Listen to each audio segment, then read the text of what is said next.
Thank you for joining us on GlobalScience. We have the great pleasure of speaking with 매튜샴파인. Matt is a dynamic entrepreneur who established 동네, a prop tech startup. Matt, welcome to GlobalScience. Hi, Bruce. Thanks for having me. Thank you. Matt, last year you established 동네, which is a prop tech startup. Can you tell our viewers about prop tech and the services that 동네 provides? So PropTech really is this intersection between technology and real estate that has really accelerated during this pandemic. You can see it in the growth of companies like Zillow and Redfin in the US, as well as Compass that just recently IPO'd this month. And what we're doing at 동네 is really trying to bring a lot of the best practices from PropTech startups around the world here in Korea to essentially reimagine the real estate process that everyone is used to. And it's starting off with this app that we recently just launched that enables people to search for homes that are for rent or for purchase across Seoul, eventually the rest of Korea. But more than that, we're really focused on improving the customer experience. So in the app, you can actually book tours directly. A lot of our viewers know that you were in charge of WeWork Korea. How were you able to grow WeWork into the largest shared office company within the first 2 years of opening an office here in Korea?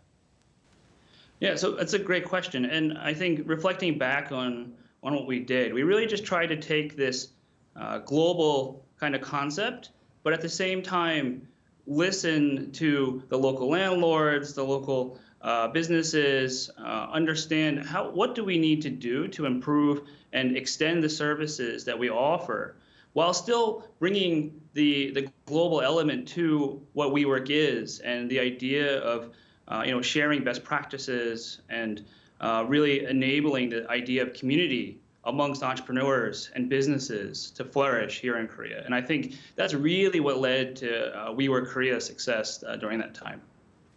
Now, through 동네, what real estate market trends have you noticed? What types of real estate are consumers looking for? Yeah, so I think as pretty much everyone in Korea knows, real estate here in our country is changing a lot, right? It's like always in the news, lots of different things that are happening in terms of macro trends, government kind of like, adding, different dynamics to taxation and multiple homes and things like that. And so I think, first, there is a genuine desire to kind of really understand, is this right for me to purchase? What are my options for rentals? But also, I think there's just bigger, dynamics at play too in terms of how people are looking to live. Right? They want more flexibility in the rental process. They want to live closer to work. A lot of people are getting married later in life or having kids later. And that really does change what people are looking for from a home perspective, right? In terms of how they allocate their assets, but also the constantly, growing real estate prices here adds a lot of, kind of questions about like what they can afford and how they should be thinking about their future.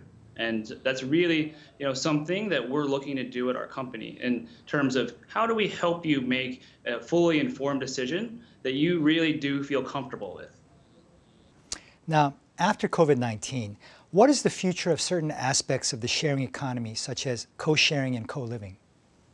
Yeah, I am, again, a big proponent of both.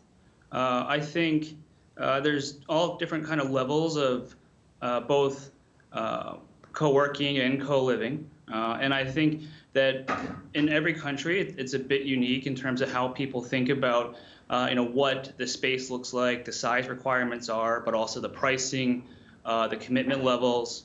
But at the same time, I really think, and this is my experience, again, over the last 10 years at WeWork, just talking to people all over the world, they do want this kind of level of flexibility, right, in terms of how they think about their commitment time with a lease signing to the actual money for deposits, but also how do they meet new people. And so I think that it's a really great, there's a really great future ahead for both. Now, finally, Matt, can you recommend any Korean and U.S. stocks to our investors? Sure. So for me, I kind of wanted to pick, a couple Korean and a couple American ones. So on the Korean end, I'm a really big fan of big hit entertainment. I really do believe and want to support the idea of kind of the export of Korean culture. And I think Kakao, I believe in just generally mobile and the continued expansion across all the different verticals that they're doing. On the U.S. side, I'm a big fan of Square.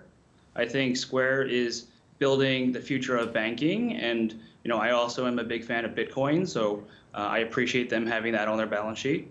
And lastly, I picked Disney because both to support my wife, but also the fact that I just am addicted to Disney Plus. So once the economy really opens back up after COVID, I think Disney Plus is going to be something just on top of everything that they've already built.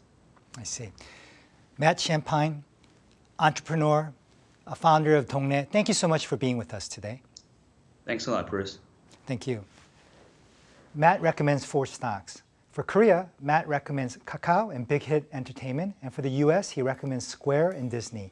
Thank you so much for being with us today. Until next week, please be safe and healthy.